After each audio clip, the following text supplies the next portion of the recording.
when I was super suicidal,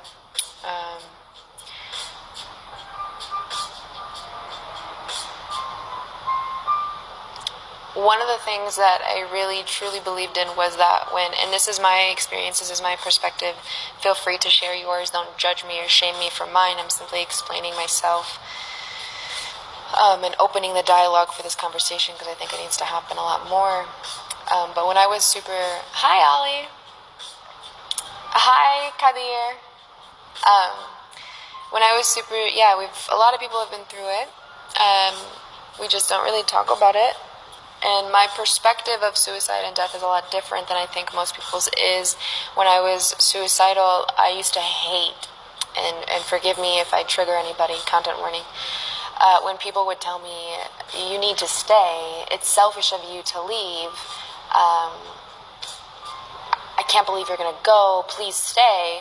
For me, when I heard that, I was like, fuck you, first of all, for calling me selfish when you want me to stay for your own selfish reasons so that you don't feel bad. Basically, what you're telling me, how I perceived it and how I think, and I truly still believe this, is that when people ask you to stay when you're suicidal, it's because they don't want you to leave, and they're not even thinking about your suffering or pain. They think that you have the tolerance to get through it. And no one has the ability to tell you how much pain you're allowed to or able to tolerate. That's up to you to decide. It's up to you to do what to do with your life, but I think that it's super important to surround yourself with people who not necessarily won't let you give up, but won't give up on you and are willing to exhaust all possible options until you get to the point of clarity and breakthrough and being able to stay for yourself, not for other people. Because when you stay alive for other people, it's like, why am I here still? It's very temporary, at least in my experience.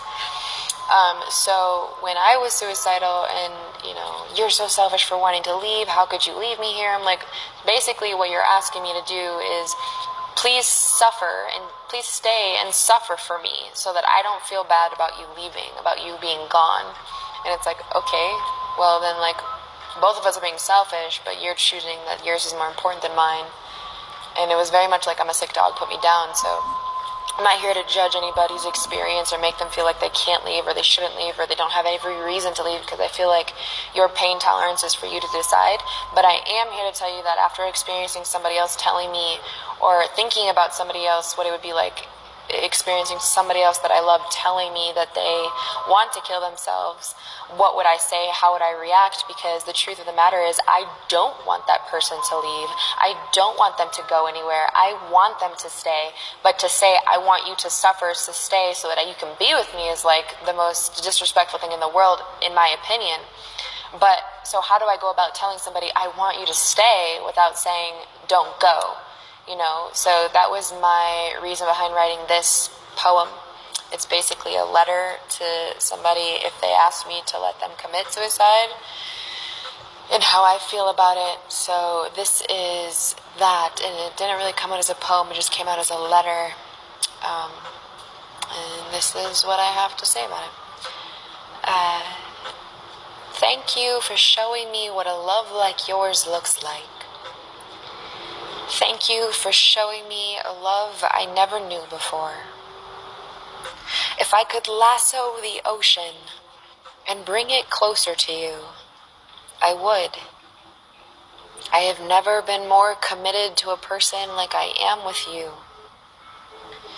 Thank you for showing me what really matters in this life. If you asked me to join you on the roof to watch the stars for the very last time, I would. Every time you pull me close and my face is buried deep in your neck, I feel like I can breathe in the entire universe.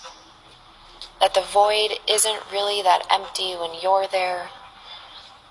If you asked me to let you commit suicide, I would.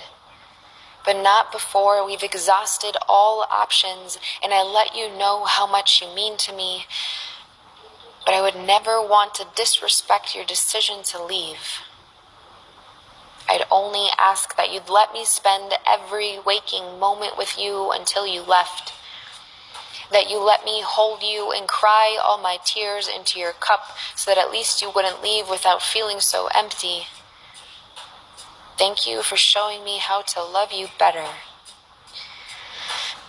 If you asked me to watch you from afar while you danced on the water, I would.